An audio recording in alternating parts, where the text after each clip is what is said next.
Okay, we're back. Welcome to Atlanta First News First Sports Tonight. Scott Penniman is here. I'm Fred Khalil. We've got a lot of topics to get to, and we're going to start off with the Georgia quarterback. Stetson Bennett addressed the media today at the Combine and addressed his recent arrest, and talked about that. So your thoughts on Stetson Bennett? Will that mean anything? Really, I mean, you and I were talking, we've never seen a guy who was a middle round projection to get his own news conference and get all the love that he's getting. But as I said, he went to the University of Georgia, won back-to-back national championships, so he's going to get a shot. Yeah, I mean, we kind of knew what this was going to be, right? I mean, he was going to get up there, and we knew that this topic was going to be right to the forefront, right? Had to be. Yeah, he was going to get up there, and we knew what Stetson was going to say, right? He's going to say, as a 35-year-old quarterback and a veteran, Right. I should know better. I should not put myself in this situation, and I apologize. No, I'm joking around. But, yeah, we kind of knew what to expect from Stetson. He's a mature guy who did an immature thing that day. But he wasn't the first, won't be the last. No. But, yeah, I mean, when you're in his position, like you said, as of right now, he's probably projected as like a mid-round draft pick. So, yeah, he has to get up there and say the right things because he's not in a great situation anyway. It's not like he's a first-round, top 10 Right. quarterback and he, makes a mistake like that. He can't afford to make those mistakes because he's already probably a third or fourth round quarterback to begin with. So teams right now, and he's only like 5'11", so teams right now are probably Hey. What's 5'11", man. Nothing wrong with that. Well, he's a short quarterback, right? I mean, Right. And we know. I think today's NFL is more accepting of shorter quarterbacks just because of the offenses that are ran, more spread formations. Right. I think it's more friendly for Break, roll out. Right. Yeah, exactly. He can roll out more. They'll put him in motion. They'll spread him out. So I think today's NFL is more compatible for shorter quarterbacks. But I just think that we know his draft status going in right now. He's not really seen as a first-round draft pick. He's seen as more of a third or fourth-round level guy. So when you're already projected to be in that draft range, you can't make mistakes off the field. He could be, he could be one of those guys, though, that comes into the league and really makes some noise. You never know. I mean, because all you have to do is look at what his teams have done. And certainly he had a great defense and a great offensive line at Georgia, great coaching, everything. But he still had to win, right? So, Yeah. And he won a lot of games in college. He won championships. So I don't know why, somebody wouldn't give him a shot. And they will. And if, he can block out all the noise and all this other crap, he should be okay. I mean, he should get a chance to be, as you and I say, have the best job in all of sports. To be a backup quarterback. A backup quarterback. Yeah, look. Yeah, that play looks good. Yeah. Give me my $800,000. Thank you. Yeah, That play looks good. Yeah, and that's what his career is going to be. I mean, I think that, of course, I'm sure his mentality is he wants to come to the NFL and get an opportunity to be a starting quarterback because I think that's what he's been up Sure. to this point. And he's the kind of guy like we saw. I mean, he doesn't have to come in given a starting job. He'll get into camp and he'll fight for it and all that stuff. But I think, once again, when you're already a third or fourth round prospect going into it, you can't afford to have mistakes off the field like he did. I mean, Right, because they won't take a chance on you. Why are they going to? They don't need exactly. that. Exactly. Nobody needs that sort of. No one needs a guy who gets intoxicated and starts knocking on people's doors and everything like that. That's not needed from a guy who is already. Yeah. You're already even if you're a perfect off the field, you're already seen as a third or fourth round draft pick. Right, exactly. So now when you start doing bad things off the field, you're just going to fall down that draft board, and he can't afford that. How about a guy climbing up the draft, or not climbing? He's at the top of the draft board. Will Levis of Kentucky. Yeah. That's a guy. I mean, this guy could be drafted very, very high. And there's talk of all kinds of teams, including the Falcons, making a deal to trade up to number one. I don't know if it's to draft Will Levis, but I mean, you've got Will Levis. You also have Anthony Richardson out of Florida. There's another quarterback that a lot of people like. Anthony himself, this is really cool. It cracks me up. I started calling myself Cam Jackson in the 11th grade. That's what Richardson said because he said it at the Combine today. Might making big plays like Cam Newton and Lamar Jackson. So he's already calling himself a mixture of Cam Newton and Lamar Jackson. Or he was trying to be. I mean, he was a kid, calling himself that like we all did in the yard. I thought I was Johnny Unitas, but because I was so slow and couldn't, Yeah. Hey, look, man. Hey, look. If you don't believe in yourself, then who'll believe in you, right? Right, So- exactly. right, And he was a kid, so exactly. So when he did that. I don't mind guys coming in and saying, "Hey, look. I mean, I have the ability of Lamar Jackson. I can run like Cam. I can throw like Lamar. I can run like both of them." Yeah. I mean, I don't mind a guy coming in.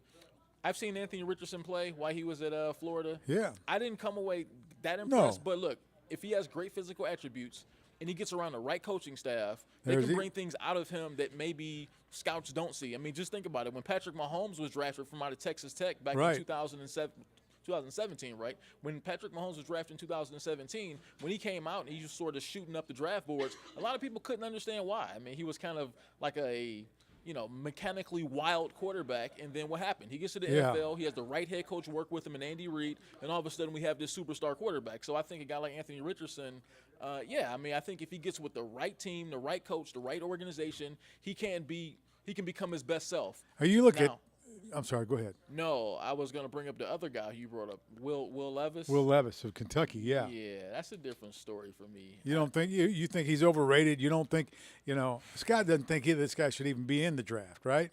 Well, no, I mean, I think No. Will Levis should be drafted. You can't see him being drafted as high as they're projecting him to be. I watched the guy 3 or 4 times Right. last year, including against Georgia. Now, look, I'm not going to hold the Georgia game against Yeah, you don't do because that because nobody that plays well. defense, Right, man. right, I mean that's that defense was stout right. for We're any talking about one of the quarterback. all-time- Right, we're talking about one of the all-time great college defenses. So, no, I'm not holding them.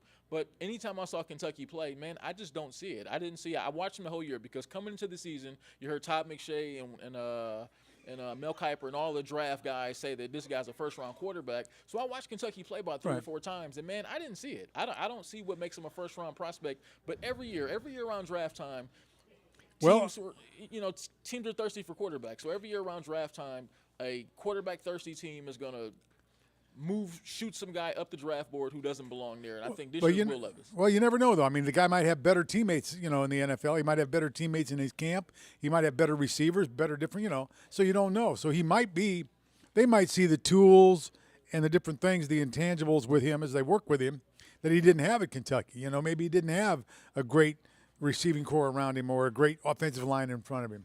So maybe that's what people are looking at, and that's why they're projecting him so high. Yeah. I tell you what, though, this Anthony Richardson, as I said, I really like him. Yeah. Calling himself Cam Jackson. I like that. Called himself Cam Jackson because just trying to make big plays like Cam Newton and Lamar Jackson. Hey, man, that's He's a lucky 6'4", goal to shoot for. 231, though. Hey, look, I tell you what, I would rather draft him than draft Will Levis. I mean, at least I know when I look at Richardson, there's a guy who's got some raw abilities. He's got the arm, he's got the legs. Maybe he hasn't been coached the right way when he was in college, but I think I would rather gamble on his raw abilities than Will Levis because, like I say, every year around this time, there's a guy who shoots up the draft board at quarterback that doesn't belong there. Names that come to mind are guys like Blaine Gabbert. Remember how fast Blaine he shot Gabbert, up? yeah. Sure. He shot up the draft board the year that he was drafted. Long career. Yeah, long career, kind of a backup guy, but he just really hasn't kind of held any position as a starter. When he got the opportunity to be a starter, he wasn't a very good quarterback. Well, go ahead. But you got Richardson's, I guess, he hasn't had great numbers in college passing the football. He had 24 touchdowns, 15 interceptions. Yeah. And he's only had one season as a full-time starter. But, again, I mean, this could be like the raw, the mold, and you just kind of mold this guy into what you want. And he has the raw tools and the raw talent. That could be something that guys would look at. I mean, quarterbacks, people need quarterbacks. I mean, obviously. Exactly. The Falcons are talking about, is Desmond Ridder going to get the shot or are they going to get Lamar? I mean, they're talking about that, Lamar Jackson. Right. Who Look, knows what's going to happen there? I'm sorry. Go ahead. Finish up. No, just look, the NFL draft is always a time to get, the shiny new toys are always more attractive than what you have, right? So, I mean, every time we get to draft time, we look at some of these prospects, and like we said, there's always these quarterbacks that are on the board that teams are going to talk themselves into. Right. So someone's going to talk themselves into a Will Levis. But, yeah, I mean, I'm with your guy, though. I mean, I'm with your pick. Anthony Richardson, if I have to gamble on somebody right now in that top 15, I think he has the raw ability. Look, my favorite quarterback actually headed into this draft process before he got injured was Hendon Hooker. Yeah, from Tennessee. Yeah. Real good player. Another guy with a cannon, baseball player. I saw everything I saw Kind of like about him was Patrick so Mahomes, clean. baseball player with that cannon. Just let it rip. But Richardson's your favorite, right? I like Anthony Richardson. I think he's gonna be a good pro. I really do. We'll see what happens though next year. All right, next topic. Heading into conference tournament time, March Madness. Of course, CBS obviously the place to be for March Madness.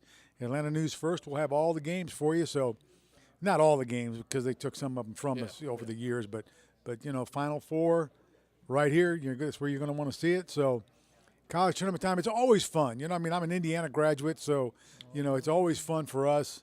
You know, back in the tournament, Mike Woodson, I've talked about that right here in this spot. Woody's got his back in the tournament. So you like the young private school, Catholic school up in Michigan, right? Oh, man. Detroit Mercy. Yeah, well, look, with Detroit Mercy, they got put out. Look, I mean, they won't be going to the tournament. No. But they're Antoine Davis, man. I mean, what did he come, like 3 or 4 points shy? 3 points shy of Pete Maravich's all-time scoring record. That's crazy, man. I mean, that's just – I didn't even know about this kid until, like, last week. So I started looking up his stats. I don't know that I've ever heard of a kid being a 5-time all-conference player. Now, obviously, that was made possible because of the COVID year. Everyone got an extra year. So, but he averaged 26 points a game as a freshman. Right. Now, their team sucked because they only went 14-19 this year, and they lost in the Horizon League tournament to Youngstown State. I just wish we could have had an opportunity. The Penguins. Yeah, the Penguins. I just wish we could have saw this kid play more just because, I mean, his ability to score the ball. I mean, you talking about somebody that can just get buckets. This kid just gets buckets, period. Yeah, man. And his dad, of course, as we said, the coach at Indiana for Mike what Davis. took Indiana to the final game here in Atlanta. Yeah. They lost to Maryland, 2003. Yeah. Took over for Bob Knight. He was Bob Knight's chief assistant. And then when Bob Knight blew up and, you know, grabbed Neil Reed by the neck and got fired, then Mike Davis took over. And, yeah. I love Bobby Knight, man. What's that? Imagine Bobby Knight coaching in today's climate, like, yeah, and just kind of. Well, you've got not quite Bob Knight, but very similar. You had Mike Krzyzewski. That's true. Who was Bob Knight's captain at Army. Yeah, I mean, just and you know, similar styles. It's just kind of crazy. Like when you think about the NCAA tournament and the teams right now. I mean, just think about Houston. I mean, Houston, Kelvin Sampson, what a job he's done. Yeah. Now, Kelvin Sampson, he's never won the NCAA tournament before, right? No. Right. No. So this would be. It seems like it's kind of his time, right? I mean, you got those guys for like a long time. They were good coaches, but never won. Guys like Jim Boeheim, remember for like the longest time. Yeah. He never won, and then finally when Carmelo Anthony came, he finally got it done. I think that now it seems like it's Kelvin Sampson's time, right? It's finally time. He's had a really good team for. I mean, they've won 30 games. I think every year he's been there, at least 30 games. Right. I mean, he's done a heck of a job. Had a great run. I mean, I remember him all the way back from Washington State. Oh yeah. You know, Washington State, Oklahoma, right? Indiana. Yeah. And then now, you know, at the University of Houston, and he's doing a great job down there. He really is, man. I mean, they've had a really good run last 3 years. I know they beat up on my Cleveland State Vikings team a couple years ago. The Vikings of Cleveland State, they the beat up Fighting on them. Kevin Mackeys. Yeah, the Fighting Kevin Mackeys. Yeah, they beat them up a couple years ago. So when I saw that Houston team, they play with a certain tenacity that I think they're very tournament tough. So You know what they remind me of? Who is that? You remember the old UNLV teams? Oh yeah. Ooh. Where they play that defense and Larry Johnson and Stacey Augmon. Yeah, I don't think they've got players like that, but yeah, you know, Stacey Augmon, an Atlanta Hawk. Yeah. And Larry Johnson, long time, good NBA power Oh forward. yeah, really, big time. Yeah. Greg Anthony was on that team too. Greg Anthony, that's right. Yeah, I mean that team was loaded, and Look. Tark's team played some defense too. I mean they played defense. Yeah. I mean, big time. That was, I mean, they scored 100 points, but they scored a lot of it off defense. Hey, look, if Houston could come anywhere close to what that UNLV team did, they'll be in pretty good shape. Oh, yeah, man. They'll make a run to the Final Four for sure, man. But I'm just mad we can't see Davis more. I mean, just watching that Detroit Mercy. Look, somebody needs – I don't know if he's going to get drafted or not, but somebody really needs to consider spending a second-round pick on Antoine Davis just because, man, I mean, just to have a guy that can get buckets to that level, I would think he deserves to be drafted by somebody. I mean, to come within 3 or 4 And he's points, a coach's son, so you know he's going to have good fundamentals, right? I mean, he's going to know the game. Right. He's going to know the game. He knows how to play the game. Like you said, being under he played under his dad for 4 or 5 years, though, right? So, yeah. I mean, I think that some NBA team, I don't care who it is, someone needs to take a chance in the second round on him, on somebody that can get buckets at that level. I mean, maybe he could be like a Lou Williams type guy, you know, last round NBA for about 10 or 15 years. I tell you what, Lou Williams, how about that, man? Out of South Gwinnett High School, you know, was headed to Georgia, and then he entered the draft, picked up by the 76ers in the second round. Is Lou still playing? Yeah, you know I what? mean, he's like playing for somebody last night. I can't remember. You know, he's like 177 years old, but he's exactly. still in the league, though, man. He's still in the NBA. Still in the Now, league. Lou, man, that's great. Gwinnett County's own Lou Williams. Hey, man, still in the league, still going to the strip club for some wings, huh? oh, you went there.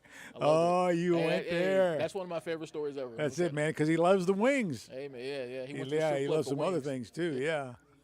Okay, well, let's move on now before love it. we're in trouble here. That's all right. All right. That's okay. Braves manager Brian Sitker backs Marcell Ozuna. I mean, Ozuna's been a good player for the Braves, no doubt about it. I mean, I would think that the Major League Baseball, although the Baseball Players Union is like super, super strong. Yeah. I mean, last August, remember that Ozuna had a DUI, right? Mm-hmm.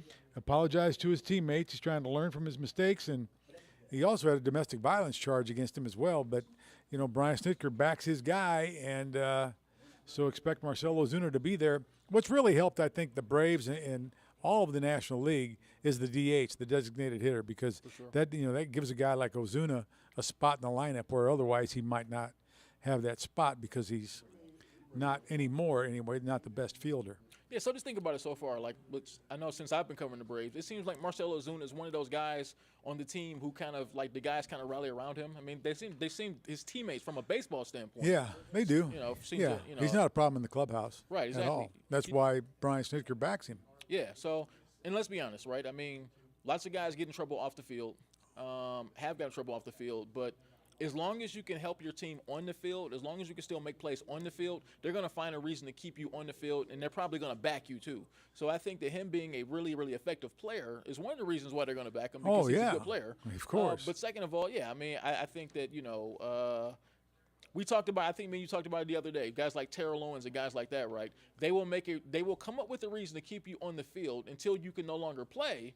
Then you're off the field. Yeah. Whatever you're doing off the field is going to be too much of a distraction, and that'll be the reason that they'll let you go. Yeah, right. Yeah, he's a distraction. Not the fact that he can't play anymore. He's just a distraction. Right. They'll say it's too much of a distraction. So I think as long as Marcell Ozuna continues to play good baseball, he'll be fine. He'll be on the team. He'll be in Atlanta Brave. The second he stops being the effective player that he is, then they will find a reason to move on from him. But I think right now, I think he's safe because he's still playing good ball. He seems to be one of the spark plugs in that locker room. So I think that Snit, and those guys, they feel good about what he is as far from a pure baseball standpoint.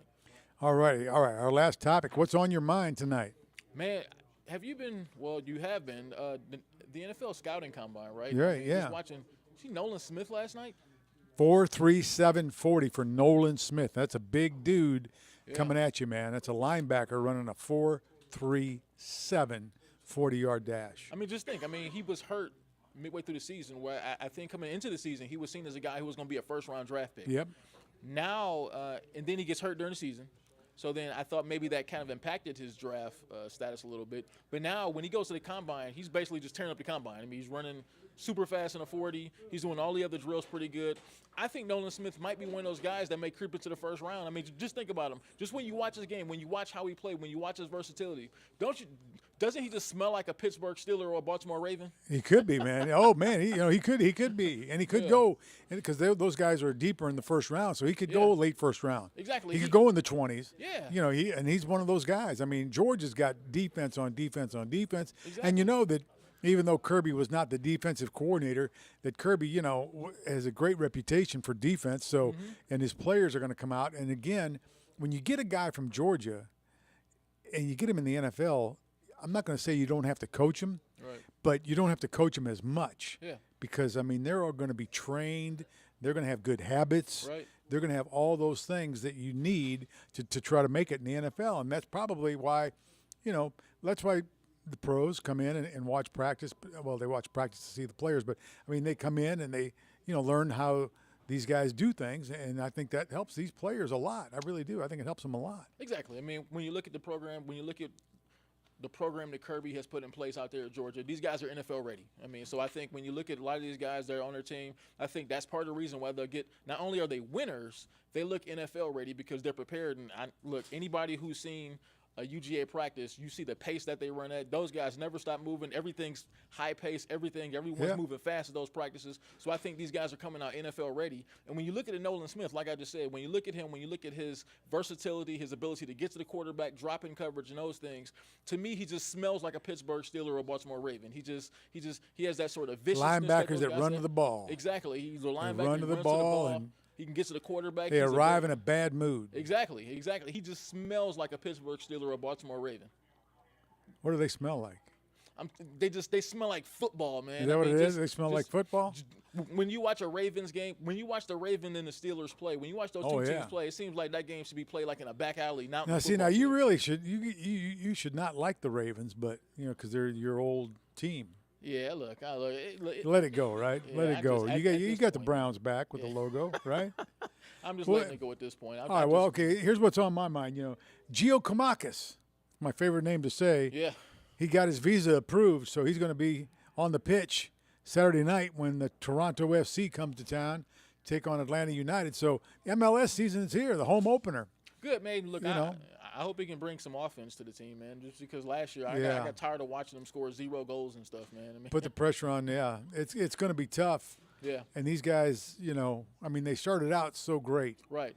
And they lost some franchise players along the way, and right. The latest being Joseph, and that's Sure. These guys score, so they need offense. And that's the thing with Tata Martino. When he came in, offense, man. I mean, those guys scored. They put the pressure on, and they went after it, and they scored. Yeah, I mean, and I hope that Giacomakis, how it's pronounced? Giacomakis. Yeah, I hope that he can bring some of that offensive pressure too, because like I say, watching this team last year, it just seemed like they had so many problems as far as scoring. I mean, just offensively, like every week the coach would come out, Gonzalo Pineda, he would come out and he'd talk about, look, man, we need to find out ways to generate more goals. We need to be more aggressive. Maybe they just didn't have the guys who were talented enough to do it. So maybe bringing Giacomakis in, maybe he can give them an extra jolt, and maybe that would put a charge into their offense, and they can get some of those balls through the net, because they didn't do that last year. They got some other guys too. Sosa suspended. Tyler Wolf's hurt, so they need some help anywhere. Anywhere on the pitch, they could take it. Just got to score, man. I mean, just like I said, they have to be able to put the pressure on the opposing team's defense, man, and just get some of those in, man. So I mean, and let's make it more exciting, right? Let's go. Let's give the fans something to get crazy about. And it's spring football's underway too. Spring football's going everywhere. Georgia Tech could be on the field. Georgia State's already in full swing, man. Yes, I've been there a couple times out in Georgia State. Yeah, Georgia State. They've got Kennesaw State. Everybody's got spring football going on now. I love how early Georgia State jumped on it too. I mean, after a disappointing season last year, they finally they were. I talked to Coach, man, and he was in a hurry to get back out there this year, because you want to rub that. I think they went like 4-8 last year, so that was kind of unexpected. So I know they were ready to get out there for spring football and just rub the stink away from last season, man. I'm telling you. Is that what you do? You rub the stink away? You got to rub the stink away, man. Rub the stink away. It's almost like, if I could put it into terms to kind of relate it to people who really don't play sports, it's kind of like if you play video games and somebody just whoops on you real bad, and you don't want to wait. You want to jump right back into the next game and say, no, man, come on, man, I got next. Let's play, spring football. Play Coaches love that. Yeah, get back in there. Let's play some spring football. I'm not giving this controller up. Let's play it right now. I don't want to wait. Well, you know what? We don't have to wait anymore. We're done. I want to do another show. I don't want to wait. You won't wait. Well, okay. I want to get right to the next show. I'm ready. Check Scott online. He's got a private website. He'll talk to you for another half hour. A private website. But yeah, ScottPennymanTalks.com. Scott has a private website. Yeah, no, not one of those. We got behind the paywall. Yeah. All right. Hey, thanks for joining us on Atlanta News First Sports Tonight. We'll see you on Monday. Have a great weekend.